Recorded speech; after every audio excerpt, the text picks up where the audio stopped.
The Famous Five by Enid Blyton. Book 1. 5 on a Treasure Island. Chapter 7. Back to Kireen Cottage. The 4 children were so surprised and excited that for a minute or two they didn't say a word. They just stared at the dark hulk of the old wreck, imagining what they might find. Then Julian clutched George's arm and pressed it tightly. "Isn't this wonderful?" he said. "George, isn't it an amazing thing to happen?" Still George said nothing, but stared at the wreck, all kinds of thoughts racing through her mind. Then she turned to Julian. "I hope the wreck is still mine, now it's thrown up like this," she said. "I don't know if wrecks belong to the king or anyone, like lost treasure does, but after all the ship did belong to our family. Nobody bothered much about it when it was down under the sea. But do you think people will still let me have it for my own now it's thrown up?" "Well, don't let's tell anyone," said Dick. "Don't be silly," said George. "One of the fishermen is sure to see it when his ship goes slipping out of the bay. The news will soon be out." "Well then, we'd better explore it thoroughly ourselves before anyone else does," said Dick eagerly. "No one knows about it yet, only us. Can't we explore it as soon as the waves go down a bit?" "We can't wade out to the rocks if that's what you mean," said George. "We might get there by boat, but we couldn't risk it now while the waves are so big. They won't go down today. The wind is still too strong." "Well, what about tomorrow morning early?" said Julian, "before anyone has got to know about it. I bet if only we can get into the ship first, we can find anything there is to find." "Yes, I expect we could," said George. "I told you divers had been down and explored the ship as thoroughly as they could. But of course it's difficult to do that properly underwater. We might find something they have missed. Oh, this is like a dream. I can't believe it's true that my old wreck has come up from the bottom of the sea like that." The sun was now properly out, and the children's wet clothes dried in its hot rays. They steamed in the sun, and even Tim's coat sent up a mist too. He didn't seem to like the wreck at all, and growled deeply at it. "You are funny, Tim," said George, patting him. "It won't hurt you. What do you think it is?" "He probably think it's a whale," said Anne with a laugh. "Oh, George, this is the most exciting day of my life. Can't we take the boat and see if we can get to the wreck?" "No, we can't," said George. "I only wish we could. But it's impossible, Anne. For one thing, I don't think the wreck has quite settled down on the rocks yet, and maybe it won't till the tide has gone down. I can see it lifting a little still when an extra big wave comes. It'd be dangerous to go into it yet. And for another thing, I don't want my boat smashed to bits on the rocks and us thrown into that wild water. That's what would happen. We have to wait till tomorrow. It's a good idea to come early. I expect lots of grown-ups will think it's their business to explore it."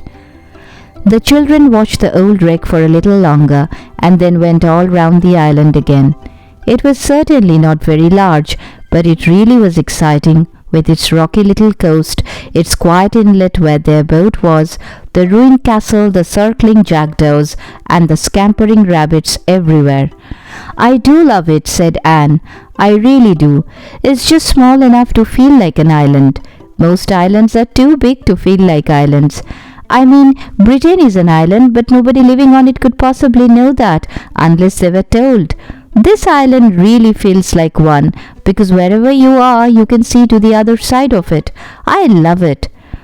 George felt very happy. She had often been on her island before, but always alone except for Tim. She had always vowed that she would never take anyone there because it would spoil her island for her. But it hadn't been spoiled. It had made it much nicer. For the first time, George began to understand that sharing pleasures doubles their joy. "We'll wait till the waves go down a bit, then we'll go back home," she said. "I think there's some more rain coming, and we'll only get soaked through. We shan't be back till tea time as it is, because we'll have a long pull against the outgoing tide." All the children felt tired after the excitements of the morning. They said very little as they rowed home. Everyone took turns at rowing except Anne, who wasn't strong enough with the oars to row against the tide. They looked back at the island as they left it. They couldn't see the wreck because that was on the opposite side facing the open sea. "It's just as well it's there," said Julian. "No one can see it yet. It'll only be seen when a boat goes out to fish, and we shall be there as early as any boat goes out. I vote we get up at dawn." "That's pretty early," said George. "Can you wake up? I'm often out at dawn, but you are not used to it." "Of course we can wake up," said Julian. "Well, here we are back at the beach again, and I'm glad. My arms are really tired and I'm so hungry I could eat a whole cupboard of food." "Woof," said Tim, quite agreeing. "I'll have to take Tim to Alf," said George, jumping out of the boat. "You get the boat in, Julian. I'll join you in a few minutes." It wasn't long before all four were sitting down to a good tea.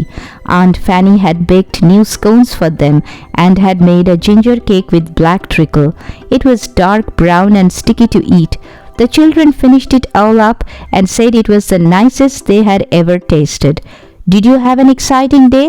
asked their aunt. "Oh yes," said Anne eagerly. "The storm was amazing. It threw up." Julian and Dick both kicked her under the table. George couldn't reach her, or she would most certainly have kicked her too. Anne stared at the boys angrily with tears in her eyes. "Now, what's the matter?" asked Aunt Fanny. "Did somebody kick you, Anne? Well, really, this kicking under the table has got to stop. Poor Anne will be covered with bruises. What did the sea throw up, Anne?" "It threw up the most enormous waves," said Anne, looking defiantly at the others. She knew they had thought she was going to say that the sea had thrown up the wreck, but they were wrong. They had kicked her for nothing. "Sorry for kicking you, Anne," said Julian. "My foot sort of slipped." "So did mine," said Dick. "Yes, Aunt Fanny, it was incredible.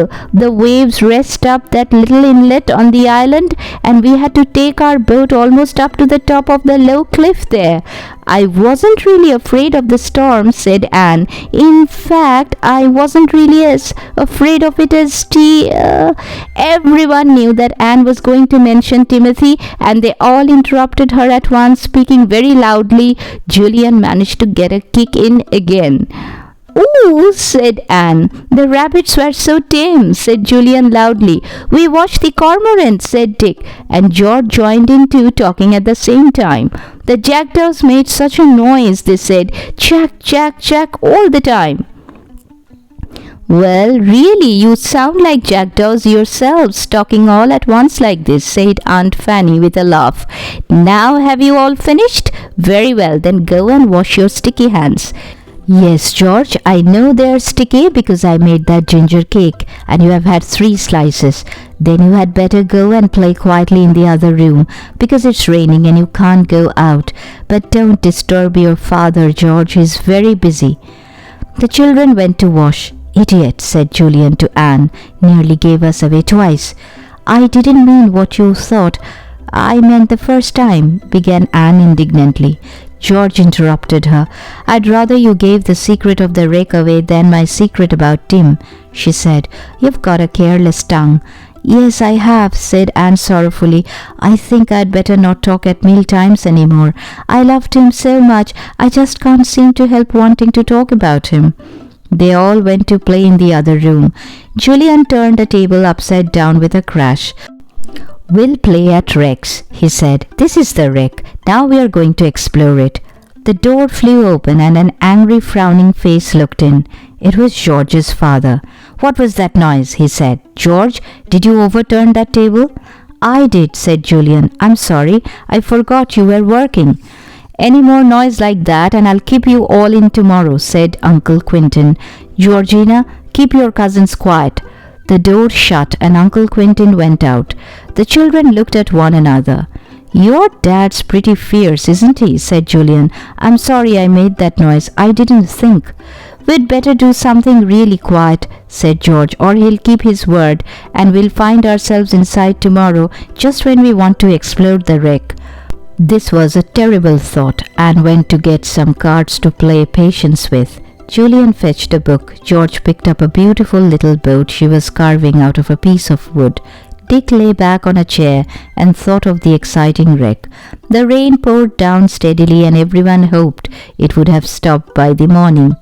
"We'll have to be up incredibly early," said Dick, yawning. "How about going to bed in good time tonight? I'm tired after all that rowing." Normally none of the children liked going to bed early, but with such an exciting thing to look forward to, early bed seemed different that night. "It'll make the time go quickly," said Anne, putting down her cards. "Shall we go now?" "What do you think Mum would say if we went just after tea?" said George. "She'd think we are all ill." "No, let's go after supper. We'll just say we are tired with rowing," which is true, "and we'll get a good night's sleep and be ready for our adventure tomorrow morning." And it is an adventure, you know. It isn't many people that have the chance of exploring an old wreck like that, which has always been at the bottom of the sea. So by 8 o'clock all the children were in bed, much to Aunt Fanny's surprise. Anne fell asleep at once. Julian and Dick were not long, but George lay awake for some time, thinking of her island, her wreck, and of course her beloved dog. "I must take Timmy too," she thought as she fell asleep. "We can't leave old Tim out of this. He shall share in the adventure too."